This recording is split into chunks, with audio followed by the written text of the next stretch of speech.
That's what my contract states. Tidy up and leave a single dime in a sealed envelope.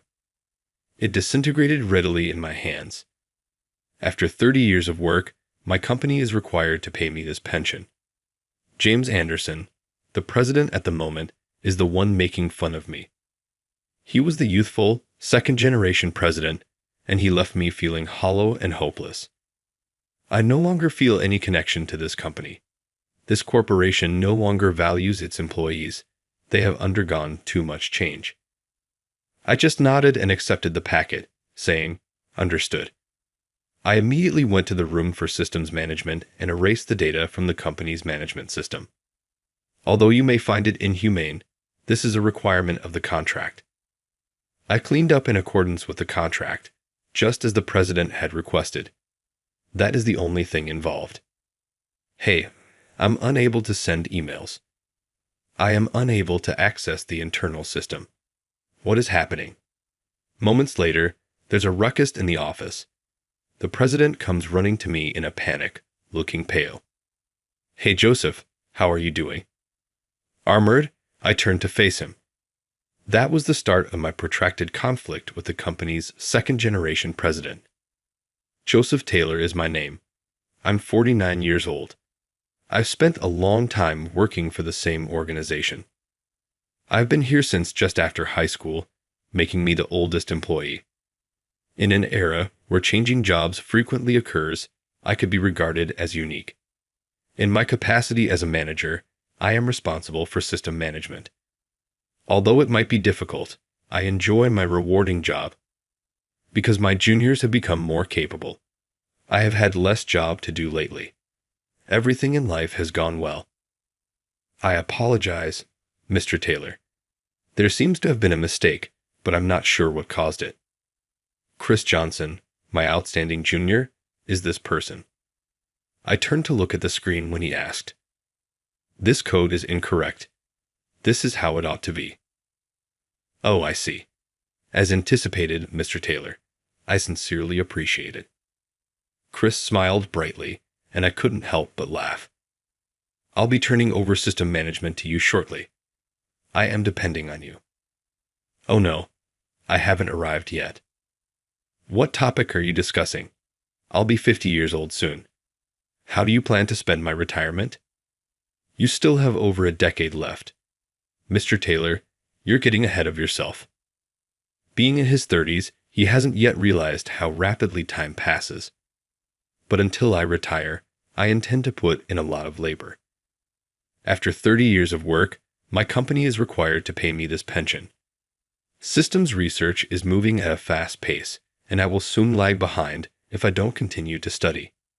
Yes, before that incident occurred, I was content and felt fulfilled in my profession in such a capacity. It came on abruptly. Robert Anderson, the president, required hospitalization after unexpectedly becoming unwell. James, his only son, swiftly rose to prominence as the second-generation president since there was no chance of his recovery. James spoke passionately in his inaugural address. We're all confused by this unexpected event, but now is the moment to come together and develop. Let's make a change right now. His animated speech was a breath of fresh air to the disheartened staff. James exuded a charisma that inspired confidence in his ability to effect positive change. His speech touched me, and knowing him from his time in the subsidiary, I knew he would do a great job continuing his father's heritage. But this hope did not last long. He focused on efficiency and cost-cutting early in his term, implementing abrupt organizational changes, staff layoffs, and human transfers. The office fell into disarray very soon. The way senior, long-serving staff members were treated was the worst. The president began reducing them because he said they were impeding the development of younger employees. Instead of firing them right away, he demoted them and so decreased their pay. Skilled salesmen were transferred to back-office positions, forcing support staff, who failed in their frontline roles, to quit. On the other hand, youthful workers received preferential treatment and promotions if they had the necessary abilities. I would have understood, but in reality, The evaluations didn't reflect their abilities. Talented young workers lost trust in the company and left. Eventually, only the president's young sycophants, who benefited from the undeserved perks, remained. Today, another of my trusted colleagues is leaving the company. He was an outstanding salesperson who boosted our revenue. Thank you for everything, Joseph. Yeah, but why do you have to leave? Who knows, but I'm tired of trying so hard here. Then he sighed and said, Joseph, you're the only one who can manage the systems in this company. You'll be fine. Hang in there. I felt tears rise to my eyes and gazed down at him as he forced a grin. I should be smiling as I wave him off, at least for the final time, viewing the back of a departing buddy. How many times have I experienced this annoyance? You would expect that a strike would result from this, but none did. Gifted individuals just disappeared, leaving only the industrious, the resigned, or the loyalists to President James. I was among the diligent ones. I still had a strong desire to hold onto this firm that I owed so much. The company's performance was clearly deteriorating. As anticipated, President James appeared quite distressed. We'll get over this. It's probably just a reaction to the most recent organizational changes. It resembles crouching just before a leap. When I witnessed him telling his supporters this, I was abhorred. Your remarks are different as long as there are some who are praising him with the phrase, as expected of the president. He'll never own up to his errors. I sighed and went back to the system control room, where Chris was waiting. We had a conversation right away. Big news, Mr. Taylor. The president is coming to inspect the system management room today. What? Rumor has it that, after personnel changes, he's now targeting the company's fixed costs and considering cost-cutting measures for the system. What should we do, Mr. Taylor? Well, there's not much we can do. President James seems to like making cuts to the core parts of the company. It's good that he's enthusiastic about his new role, but his focus is off. After a while, President James arrived at the system management room where we were. He glanced around the room with a puzzled look as if trying to figure something out. Isn't the air conditioning too high? Heating and cooling costs are significant, you know. Computers are sensitive to heat, so it's for management purposes. I see. Ignoring the basic questions from President James, I immersed myself in my work. For some reason, President James only asked questions and talked to Chris. He should know I'm the manager, but he barely acknowledged me. After looking around for a while, he finally spoke to me. Joseph, right? Yes. Surprised, I stopped what I was doing and looked at him. How long have you been working here? 30 years. 30 years? That's a long time. His overly casual tone made me a bit annoyed. Sure, I'm his subordinate, but as someone older, this feels too informal. I noticed that your base pay is rather substantial. Was that the arrangement when you were employed? Yes, it was. But now Chris here is also managing the system, right? Well, yes. Although I felt uneasy about it, this was President James and I's first one-on-one meeting. Seeing this as a chance, I made the audacious decision to advise the president. Regarding the system, Mr. President, I do not advise switching from the one that is in place. President James arched an eyebrow, but I went on. A lot of the employees are currently unfamiliar with their new roles as a result of the recent personnel changes. Adding to that, altering the system will simply result in even less efficiency. It's up to me to decide, President James cut in. I shut my mouth, obviously unhappy with what I had spoken. I had never seen him look that harshly at someone before, but he scowled at me. A worker such as yourself, daring to challenge the president's choices. Recognize your location. I'm sorry. You were the manager, right, Joseph? I'll give you a lot of thought, just like I do the sister. He made a snide comment before leaving. Chris sighed in relief, having been watching our encounter with nervousness. I started to get a chilly sweat. You're incredible, Mr. Taylor. I'm sorry for creating an awkward atmosphere, Chris. No, it doesn't bother me. Your viewpoint makes great sense, in my opinion, but the president was incredibly annoying. How does he think? Probably nothing good. I scowled and gave it some thought. Chris and I then made the decision to talk about our future intentions. When I was summoned to the president's office a month later, President James broke some startling news. What did you say? I expressed my gratitude for your diligence. President James really said that I was being fired. You may now relax. He handed me a small packet and grinned, explaining that it was for business, not personal, reasons. This is your employer pension. Receiving a cheap-looking envelope instead of a bank transfer gave me a bad feeling. Still processing the information, I took the envelope and peeked inside, noticing it wasn't even sealed. Inside was a single dime, a copper coin. Mr. President, this isn't funny, even as a joke. Of course not. It's not a joke. President James placed the document he had been holding onto his desk and motioned for me to look at it. I recognized it immediately. It was the employment contract I had signed 30 years ago when I joined the company.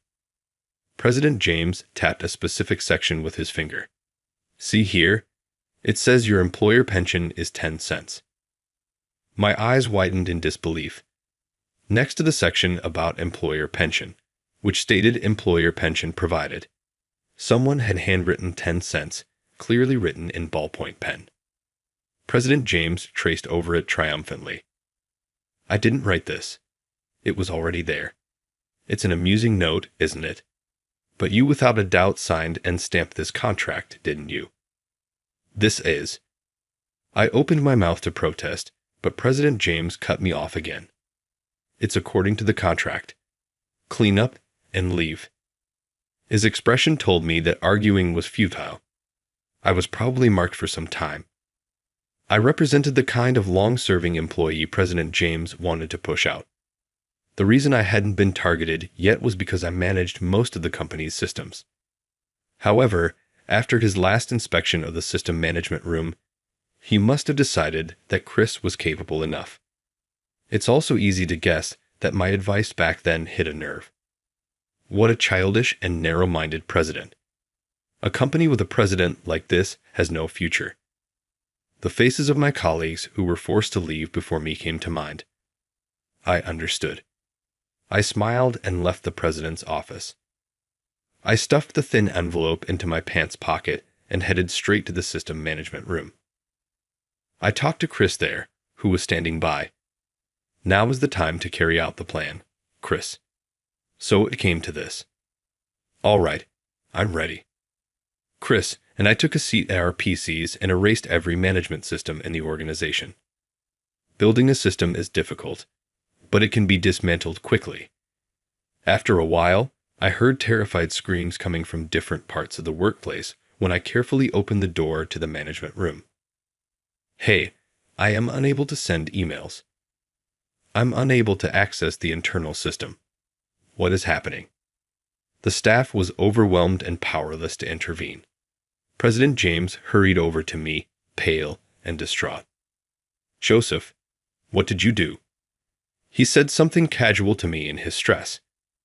Gently turning to face him, I responded, I just cleaned up as you asked. By personal belongings, you meant. Why did you decide to erase the system? Since the system belonged to me, I erased it. I was merely tidying up the items I had provided to the business. What? I showed him the working conditions notice. Having simply glanced at the employment contract, he must not have been aware of this condition. It was made very explicit in the document that I was lending the system, that my income covered the loan, and that I would return the system when I resigned. What is this document? It's the notification I got from the business 30 years ago. You also probably have a copy on file. I'm not familiar with this. It's ridiculous that one employee leaving means the entire system is rendered useless. I wanted to say, but refrained, that it is insane to offer an employer pension worth a single dime. If you cancel my dismissal, I'll return both the system and this dime. Chris, restore the system immediately. President James yelled at Chris as he pushed my hand away from the packet I had given him. But it will take time. I don't give a damn. Execute the task as soon as you can. Yes, Chris, he replied as he obeyed instructions and started to fix the system. After exchanging a quick glance with him, I departed from the system management room where I had spent so many years working. I quietly stoked a fierce determination to oppose President James. A few days later, while I was relaxing at home, my phone rang. When I looked at the screen, it was the main number from my former company. I answered and heard President James's defeated voice. "Joseph, we're in trouble. Chris is struggling to restore the system, and no work is getting done." These past few days included the weekend, so President James must have assumed the system would be fixed by now. But it wasn't, and the system was still down. On the first day back to work, despite having addressed me informally before, he now humbly sought my help, which almost made me laugh. "So, what do you expect me, an outsider, to do?" "Let us buy the system from you. I'll pay $100,000. "No. $200,000. I couldn't help but laugh at the offer. President James really didn't understand the market value. "Are you joking, President? That amount is peanuts for buying that system." "Peanuts? Then how much do you want?" $1 million. $1 million. His voice cracked, and I was more amused than anything. Even $1 million is a bargain for that system. "What are you talking about? That's more than the employer pension." "Well, it was just 10 cents. "That's not what I meant." Realizing it was time to stop messing with him, I straightened up and addressed President James seriously. "President, I'm serious. If you don't buy it for $1 million, you won't get the system, and I won't help Chris either. This is a disaster. Our work is already behind, and if this goes on any longer..." A long silence followed. I waited anxiously for his response, but then he said, "Enough. I won't ask for your help. How dare you demand such an outrageous amount, you ungrateful person." He rejected my final offer and hung up. I felt a wave of disappointment. Despite the opportunity, it was clear that he couldn't be trusted with the company. I picked up my phone again. It was time to execute the next phase of the plan. The next day, a loud noise erupted in the president's office. The noise came from James, the now former president, pounding his fist on the desk. Why am I being fired? Facing him was his father, Robert Anderson. Though not fully recovered, Robert's presence at the desk was still impressive, and I was moved by it. "I'm not firing you. I'm demoting you to an employee so you can learn from the ground up." Me? A former president working as a regular employee? How humiliating. Humiliating is the chaos you cause within the company, bringing it to the brink. This time, Robert slammed his hand on the desk. James, who had been leaning forward, quickly straightened up. Robert reprimanded him with a voice full of authority. "I was a fool to trust your reports. I warned you not to meddle with personnel, yet you forced out so many trusted people, including Joseph." At this, James glared at me. Indeed, I had devised and executed several plans to address the situation. James's reckless actions had been unbearable. Feeling guilty for bothering the former President Robert during his hospitalization, I had reported the current state of affairs to him. Robert had trusted James' reports without question and felt at ease. However, when he saw my report, he was shocked and realized the gravity of the situation. Deciding to return to the company, it pained me to see him push himself when he was still in need of treatment. But when he said, "I'm glad you reported this, Joseph. My foolish son would have destroyed the company I built," I knew I had done the right thing. Chris and I then devised a plan to change the current situation. We knew that if things continued, I would likely be forced out too, so we decided to make the management system unusable to put pressure on James and other unresponsive employees. This was the only form of resistance we could mount as the systems department. As expected, once the system went down, chaos ensued. James couldn't handle the situation, and even his supporters began to lose faith. The hard-working employees finally spoke up. Resign. Bring back President Robert. For the first time, James faced protest from the employees and was brought before the board. They criticized him for forcing out many talented employees. While it was good to bring in younger staff, the treatment of those who had contributed for so long was appalling. The poor handling of the system trouble within the company was also discussed. The topic of buying my system was brought up. If we can use that system permanently for $1 million, it's a bargain. Why didn't the president buy it? It would take an enormous amount of time and money to rebuild it from scratch. Hearing the employees' trust and affection for the current system warmed my heart. I felt proud that all my hard work in developing the system had paid off. After the board meeting, James was demoted in the president's office. He finally accepted Robert's words with his head down, and prompted, he reluctantly apologized to me. "I'm sorry, Joseph," he said, though he still seemed dissatisfied. I simply replied, "Yeah." Robert, having witnessed our exchange, spoke to me. "I'm sorry for all the trouble. Will you really come back to this company?" Seeing his anxious expression, I smiled. "Yes, as long as you stand as the president, of course." "Thank you. Should we go ahead and pay the $1 million for the system as you suggested?" "That's not necessary. I've already received so much from you," I said. "I see, Robert," and I laughed together. James watched us with a puzzled look on his face. "I'm glad everything worked out, Mr. Taylor. I was really nervous about how it would turn out. You went through a lot, Chris, and you were stuck working through the weekend. I'm sorry about that. If it means making the company a better place, I'd give up my weekends any time. Besides, all I did was pretend I couldn't fix the system." I was back in the system management room with Chris, the key player in this operation. As a technician who had worked under me for so long, he could have easily fixed the system quickly. His outstanding acting was crucial to resolving this situation. Reflecting on the recent events, Chris remarked with deep emotion, "But James was terrible, wasn't he? Offering you a 10-cent employer pension and even faking documents." When he said that, I couldn't help but mutter, "Actually, there's something you should know. The handwritten 10 cents was something I wrote in the contract myself." "What? What do you mean?" With Chris's curiosity piqued, I decided to share an old story with him.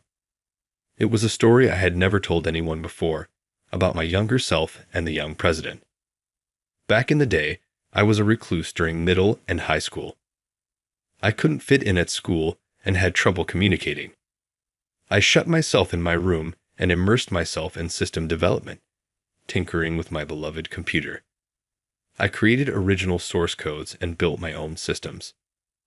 Robert, my father's friend, heard about my work. He recognized my abilities and offered me a job as a system manager at his company. For someone like me who had been isolated in my room for years, having someone value my creations meant the world. Moreover, he offered me a salary well above average for a high school graduate. Even though I was out of touch with the world, I knew that the amount he was offering was unusually high. I told him I couldn't accept that much, but Robert shook his head. "This is still cheap. Our company is just starting, and this is all we can afford now. But we will increase it with raises. This system is that valuable." I took the job contract in an immature, impetuous moment and wrote something on it with a ballpoint pen. I put 10 cents next to the term employer pension. Robert's gaze expanded. 10 cents. 10 cents is acceptable.